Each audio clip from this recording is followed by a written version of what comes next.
A Roman soldier packs for a march: armor, a shield, a sword at his hip, a javelin, rations for 2 weeks, tools for digging, personal kit rolled tight on his back. And then one more thing is handed to him: a large piece of wood, roughly cut, heavy, pointed at one end, sometimes at both. It isn't a weapon. It won't stop a sword. It won't kill an enemy soldier. And yet, on top of everything else he already carries, he is expected to carry this too, for days, sometimes weeks, across hundreds of miles. Why? Why would an army that prized speed and discipline force its soldiers to haul a piece of timber they would probably never use in a single battle? The answer has almost nothing to do with fighting, and almost everything to do with why the Roman army was so difficult to destroy. By the height of the Republic and into the early Empire, a Roman legionary already carried an extraordinary amount of equipment: armor, shield, sword, javelins, cooking gear, entrenching tools, days of rations.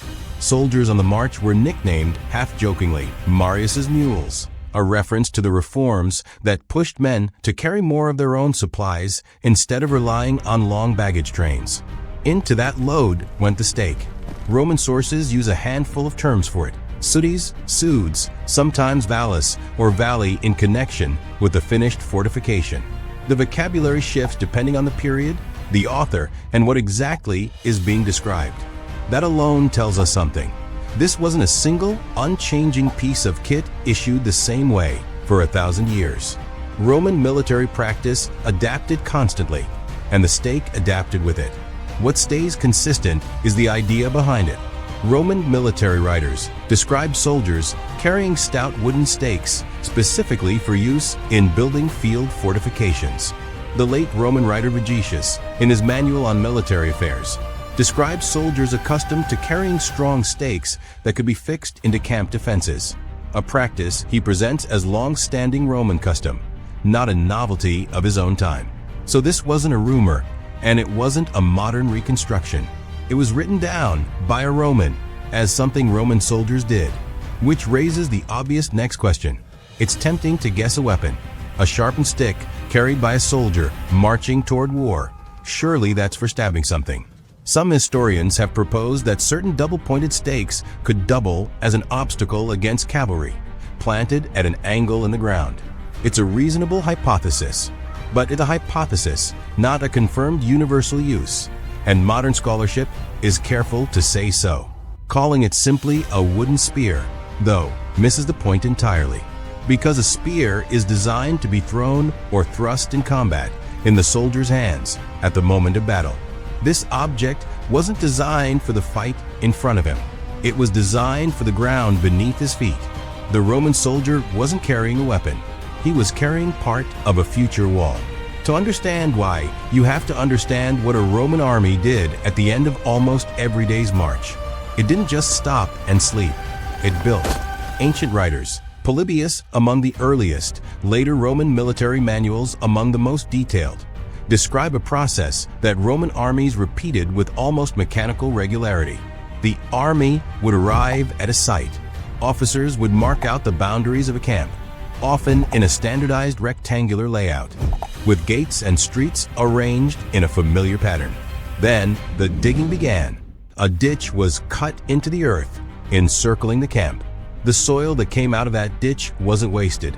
It was piled up on the inside edge to form a raised bank, a rampart. And on top of that rampart went wooden defenses. This is where the stakes came in. Ancient and later military sources describe these ramparts topped with palisades, and Vigetius specifically describes the stake soldiers carried being set into the top of the fortification, turning a simple earthen mound into something far harder to cross. Ditch, rampart, palisade. By nightfall, in hostile territory, a Roman army could have something that looked less like a camp and more like a small fortress, built, in large part, from earth already on site and what the soldiers had carried in with them. This is the heart of the matter. The camp itself was a weapon of survival.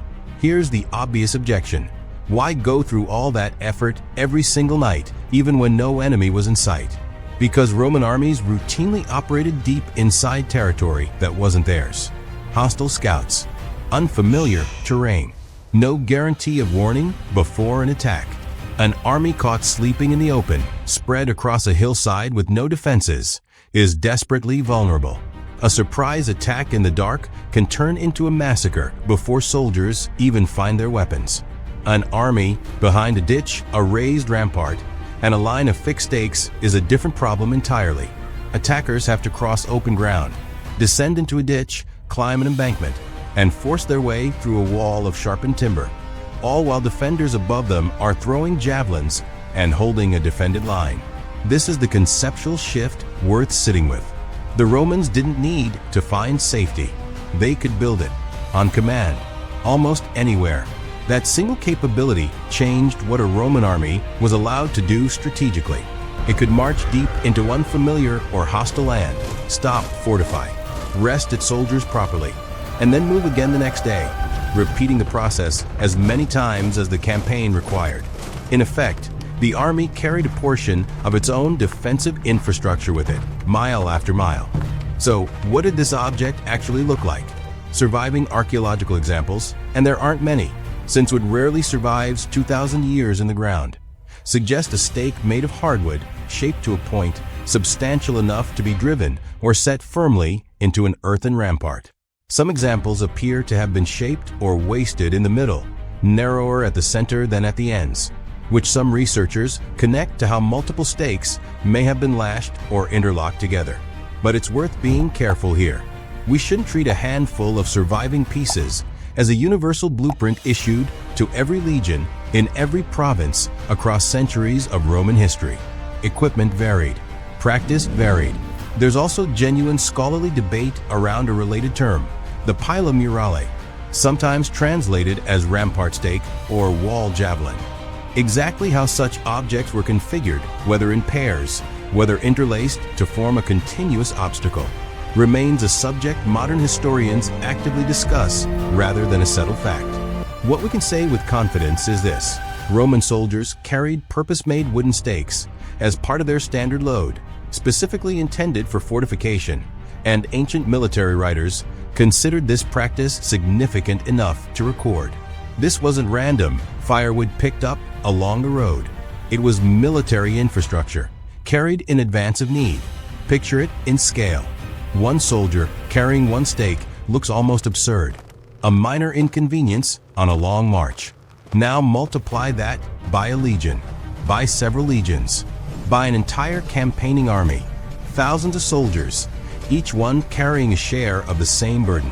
What looked, at the individual level, like an odd piece of personal equipment becomes something else entirely at the level of the army. A mobile stockpile of fortification material distributed across the backs of the men who would use it. A ditch dug by thousands of hands in a few hours. Earth piled into a rampart stretching the length of a camp perimeter. Thousands of stakes driven into that rampart's ground, forming a continuous obstacle around the entire position. What began as a bunch of soldiers carrying sticks ends as a fortified perimeter capable of housing, protecting, and organizing an entire army, built largely from what the soldiers had carried in themselves. Consider, hypothetically, what this meant for an opponent. An army that has marched into a hostile country, expecting to find an exposed and exhausted enemy asleep in the open, and instead finds a ditch, a rampart, a palisade of fixed stakes, sentries at guarded gates, soldiers organized behind a defended line, in a camp laid out the same disciplined way it always was, night after night. This isn't a description of one specific battle, no invented siege, no fabricated encounter. It's an illustration of a pattern that Roman military practice was built around, described across multiple ancient sources over centuries. The point isn't a single dramatic clash. The point is what didn't happen over and over again because it wasn't attempted. Attacking a fortified Roman camp was a fundamentally different proposition than attacking a marching column caught unprepared. And Roman commanders knew it, which is exactly why they built one almost every single night. So why did a Roman soldier carry a wooden stake? Not because Romans had some peculiar fondness for timber, because that stake represented something larger, a system in which every soldier carried a small share of the army's collective survival. Every man had a role in the fortification, not just the fight. Every camp followed the same disciplined layout, night after night, campaign after campaign, so that the process became almost automatic. Every stop on the march could become, within hours, a defended position. The wooden stake is a small, physical symbol of a much larger Roman advantage: the ability to turn organization into military power reliably, anywhere the army happened to stop. So why did a Roman soldier carry a wooden stake? Because Rome understood something its enemies often learned the hard way. A Roman army didn't have to find a fortress. It could build one. The soldier, who looked like he was carrying a useless piece of wood, was carrying something else entirely. He was carrying part of Rome's defense. One stake in a wall that didn't exist yet, but would by nightfall.